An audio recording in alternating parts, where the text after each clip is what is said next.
বিয়েবাড়ির কাতলা মাছ খেতে কে কে ভালোবাসো আমাকে জানিও। আমি কিন্তু খুব ভালোবাসি, তাই বাড়িতেই আজকে বানিয়ে ফেলেছিলাম বিয়েবাড়ি স্টাইলের কাতলা দই বা দই কাতলা।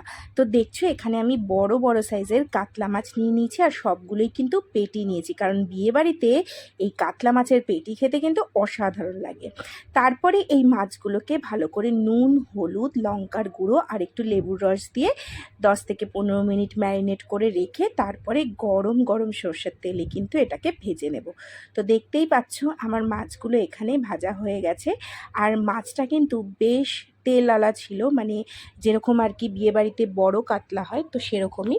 তো এখানে দেখো আমার মাছ ভাজা কমপ্লিট। এবার যেটা করব সেটা হচ্ছে এই মাছের যে ঝোলটা সেটা বানাবো। তার জন্য কড়াইতে সর্ষের তেল গরম করে গোটা গরম মশলা, একটা শুকনো লঙ্কা আর দিয়ে দিলাম হচ্ছে পেঁয়াজ কুচি, দিয়ে বেশ কিছুক্ষণ নাড়াচাড়া করার পর আমি আগের থেকে বেটে রেখেছিলাম আদা, অল্প একটু রসুন, পোস্ত, চারমগজ আর কাজু বাদাম দিয়ে এই পেস্টটা বানিয়ে রেখে ভালো করে নাড়াচাড়া করে নিয়েছি। আর রোজকার রেগুলার যে মশলা আমরা দিয়ে থাকি, নুন, হলুদ গুঁড়ো, ধনে গুঁড়ো আর হচ্ছে লঙ্কার গুঁড়ো, আর একটু ভালো রং হওয়ার জন্য দিয়েছিলাম কাশ্মীরি রেড চিলি পাউডার। তারপরে সেই মিক্সি ধোয়া জলটা দিয়ে দিলাম, দিয়ে ঢাকা চাপা দিয়ে রেখেছি কিছুক্ষণ।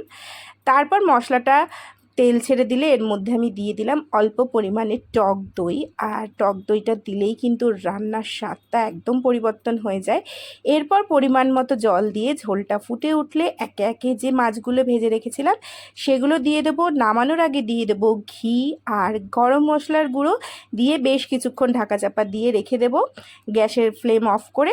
তো ব্যাস তৈরি একেবারে বিয়েবাড়ি স্টাইলের কাতলা কালিয়া। আমার মতো কারা কারা এরকম কাতলা কালিয়া খেতে বা দই কাতলা খেতে ভালোবাসো অবশ্যই কিন্তু কমেন্ট করে জানিও। আমার তো খুবই ভালো লাগে। তাহলে চলো দেখা হচ্ছে নেক্সট ভিডিওতে। সবাই খুব ভালো থেকো।